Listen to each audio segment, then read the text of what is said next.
लातूरच्या अहमदपूर तालुक्यातील गोथाळा येथील साहेबराव बळीराम जगताप या 55 वर्षीय शेतकऱ्याने कर्जाला कंटाळून आत्महत्या करण्याचं टोकाचं पाऊल उचलले आणि याच गोथाळा गावामध्ये आहे ही मंडळी जी तुम्ही बघू शकता। गोथाळा येथील सर्व शेतकरी आहेत आणि नेमकं काय कारण असू शकते, कसा स्वभाव होता साहेबरावचा हे सुद्धा मी जाणून घेण्याचा प्रयत्न करणार आहे। इथेच हे शेतकरी आहेत। सर, नेमकं काय कारण असू शकते साहेबरावांनी जे टोकाचं पाऊल उचललंय? माझ्या गोताळा गावातील साहेबराव जगताप या 50 वर्षीय शेतकऱ्यांनी स्वतःला या ठिकाणी दोरीच्या सहाय्याने गळफास घेऊन संपवून घेतलेला आहे। याचं कारण असं आहे की गेल्या अनेक दिवसापासून ते शेतीच हेच त्यांचा प्रमुख व्यवसाय आहे आणि आपण तर बघतोयच की दररोज बघतोय शेतकरी हा शेतीमध्ये किती जरी कष्ट केला तरी शेतीमध्ये जेवढं उत्पन्न मिळतं त्याच्यापेक्षा खर्च जास्त पट या ठिकाणी होत होता आणि तीच परिस्थिती या साहेबराव जगताप यांच्यावर सुद्धाच होती। ते सुद्धा गेल्या अनेक दिवसापासून म्हणायचे आम्ही जाता येता कधी भेटलं की काही अनुदान पण येत नाही, काही विमा पण भेटत नाही, जे काही आपण बँकेचं लोन काढलेलं आहे ते कशानं फेडायचं, शेतीतून उत्पन्न निघालेलं त्याचे काही पैसे तेच त्या ठिकाणी जिरत आहेत, अशी एक त्यांच्या मनामध्ये खंत होती की बाबा मी हे कर्ज घेतलेलं आहे पण हे कर्ज फेडू कसं। अशा परिस्थितीनुसार त्यांनी शेती ह्या वर्षी सुद्धा अतिशय चांगल्या पद्धतीने करत होते पण निसर्ग पण साथ देत नाही, पाऊस पडत नाही, पाऊस पडला तर माल चांगला पिकला तर शेतीला भाव भेटत नाही। त्यामुळे याच विवंचनेतून त्यांनी आज स्वतःला या ठिकाणी गळफास घेऊन संपून घेतलेला आहे।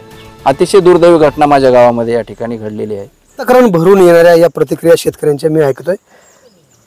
काय वाटतं या शेतकऱ्यांनी आत्महत्या केली, सरकारने कशा पद्धतीने शेतकऱ्यांची देखभाल केली पाहिजे आणि कशा पद्धतीने कर्ज माफी केली पाहिजे? सरकारनं हे जे आता कर्जमाफीचे आश्वासन दिलेत, कर्जमाफी केली म्हणतात, त्याचे बी काही लोकांचे ते ई पीक पाणीमुळं ते पैसे भेटले नाहीत लोकांना। काही मोजके 10% लोकांना भेटलेत, बाकीच्या लोकांना भेटलेच नाही। ते ई पीक पाणीच्या कारणामुळं ते शासन आश्वासन देते की पैसे हे करतो, ई पीक पाणी करायला तर त्यांचा ॲप चालत नाही आहे, ते कुठं ऑनलाईन शेतकऱ्याला तेवढं करता येत नाही आणि शासन क्षुल्लक कारणामुळं तुमची पीक पाणी झाली नाही, ह्याच्यामुळे तुमचे याचे पैसे भेटत नाहीत, असे शासनाचे हे सगळे बनवाबनवीचे चालू आहे।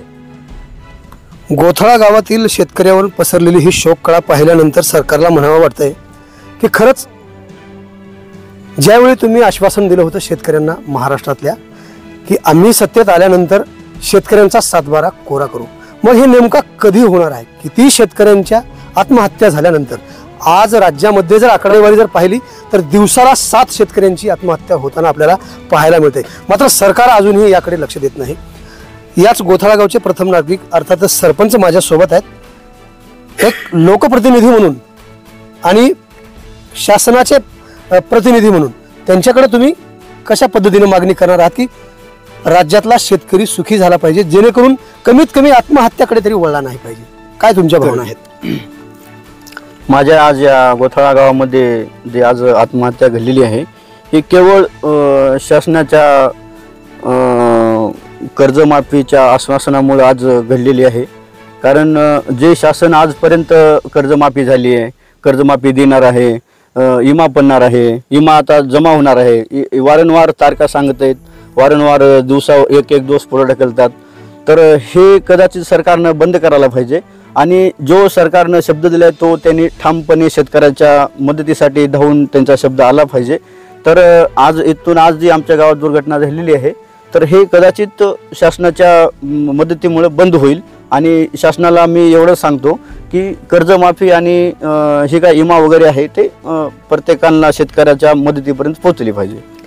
राज्य शासनापर्यंत ही खरं तर बातमी पोहोचणं आवश्यक आहे असं मला वाटते, कारण गोथाळा गावचा एकच शेतकरी नाही तर यापूर्वीही थोडगा येथील 60 वर्षीय शेतकऱ्यांनी सुद्धा आत्महत्या केली होती, मात्र त्याची दखल शासनाकडून घेण्यात आली नाही। त्याची दखल बच्चूभाऊ कडू यांनी घेऊन त्यांना मदत मिळवून दिली आणि त्यांनी स्वतः सुद्धा केली, परंतु शासनाकडून का दखल घेतली जात नाही हा मुद्दा विचार करण्याचा आहे। त्याचबरोबर माझ्यासोबत आणखी येथील शेतकरी आहेत। सर, आज या शेतकऱ्याने आत्महत्या जी केली आहे यापुढे शेतकऱ्यांनी आत्महत्या केली नाही पाहिजे, म्हणून शासनाकडे काय असणार आहे तुमचं मागणं? मेल्यानंतर पैसे न देण्यापेक्षा जगण्यासाठी पैसे दिले पाहिजेत। जर शेतीवर प्रेम करणारी माणसं संपले तर उद्या अन्न कोण देणार आहे? या जगाचा पोशिंदा जर अशा मरण यातना सहन करत असेल आणि प्रत्येक जगण्यासाठी संघर्ष करत असेल तर आपण राज्यकर्ते म्हणून काय बघत आहात? आपण आश्वासनं देतो आणि हा शेतकरी तुमच्या आशेला बळी पडतो आणि त्या बँकेची हेलपाटी मारतो, ऑनलाईन सेंटरची हेलपाटी मारतो आणि पदरी काय मिळतं? कोरा कागद. ही कधीतरी बंद झालं पाहिजे. द्यायचे तुम्ही सक्षम द्या, सक्षम शेतकरी झाला पाहिजे, सक्षम भाव मिळाला पाहिजे, त्याच्या कुटुंबाचं उदरनिर्वाहाचं साधन दुसरं बदललं पाहिजे आणि ज्या घरात नोकरी नाही त्यांना नोकरी दिली पाहिजे, तर शेतकरी समृद्ध होईल. कारण आर्थिक अर्थार्जनाची साधनं जास्त मिळाली पाहिजे. निवड शेतीवर जर म्हणलं तर शेतकरी टिकणार नाही आणि शेतीला मालाला भाव नसल्यामुळे शेती आज सोडावं की धरावी या परिस्थितीत आज शेतकरी आहे. राज्याचे मुख्यमंत्री देवेंद्र फडणवीस, उपमुख्यमंत्री अजितदादा पवार आणि एकनाथ शिंदे साहेब लातूरच्या अहमदपूर तालुक्यातील गोथाळा शेतकऱ्याची ह्या तुम्ही दखल घ्याल का? आवाज बहुजनांचा न्यूजच्या माध्यमातून विचारायचं आहे. ताजे आणि महत्त्वाचे अपडेट पाहण्यासाठी पाहत राहा आवाज बहुजनांचा न्यूज. लाईव्ह करता शिवाजीराव गायकवाड, अहमदपूर, लातूर. आवाज बहुजनांचा.